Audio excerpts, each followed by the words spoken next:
Hey everyone, welcome back to glorious foods. Hi అండి, బాగున్నారా? Welcome back everyone. Look at this Jack fruit. చూడండి, ఈ Jack fruit చూడండి ఎంత బాగుందో. ఇది ట్విన్ జాక్ ఫ్రూట్ అండి. అయితే ఇది మా చెట్టుకి ఒక్కటే వచ్చిందండి. ఆ తర్వాత ఒక చిన్న పండులాగా కింద పక్కన ఒక చిన్న కాయలాగా వచ్చిందండి.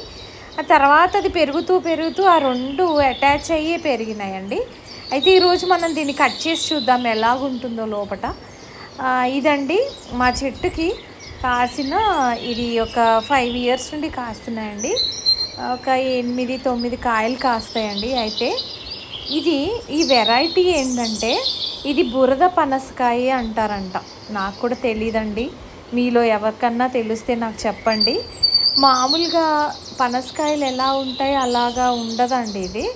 ఇది ఏంటంటే మామూలుగా తెంపేసరికి చాలా మెత్తగా పండిపోతుందండి. ఏంటంటే ఓవర్ రైప్ అంటారు కదా, మిగిలిన పండిపోయినట్టు పండిపోతుందండి. తొన్నలు కూడా మెత్తగా అయిపోతుంది, మెత్తగా పండిపోతాయి, చాలా స్వీట్ ఉంటాయి. అయితే యమా టేస్ట్ అండి, అసలు చాలా మంచి టేస్ట్, చాలా స్వీట్. ఓవర్ రైప్ మెత్తగా అయిపోతాయి తొనలు, అంతే, అదొక్కటేనండి. అయితే ఈ మధ్యలో నేను యూట్యూబ్లో చూశానండి, కొంతమంది అడవిల్లో ఈ బురద పనసకాయ కొయ్యడము, తినడము. మరి ఇంకా వేరే ఏమన్నా రెసిపీస్ ఉంటే, మీకు ఏమన్నా తెలుసుంటే నాకు కమెంట్ చేయండి. ఎందుకంటే ఎవ్రీ ఇయర్ నేను తెంపుతానండి. కొన్ని తింటాము, కొన్ని పారేస్తామండి. ఎందుకంటే చాలా స్వీట్గా ఉంటాయండి, ఇంకా ఏం చేయలేము. మామూలుగా ఉంటే చాలా సాఫ్ట్గా ఇట్లా బురదగా అయిపోతుందండి, మ్యాష్ అయిపోతుంది. అందుకే ఏం చేయలేక పడేస్తానండి. మీలో ఎవరైనా నాకు చెప్తే, నేను ఏమైనా రెసిపీస్ ఉంటే నాకు ప్లీజ్ కమెంట్ చేయండి ఈ బురద పనసకాయ గురించి.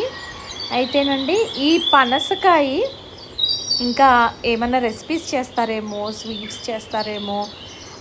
అయితే ఇదిగో చూసారా ఎంత సాఫ్ట్గా ఉందో.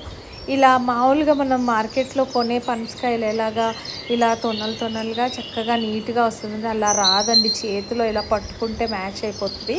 చాలా జ్యూసీగా ఉంటుందండి. కాకపోతే తింటుంటే మాత్రం యమ్మా స్వీట్, చాలా బాగుంటుంది. మీకు ఎవరైనా తెలుసుంటే ప్లీజ్ కమెంట్ చేయండి. Thank you.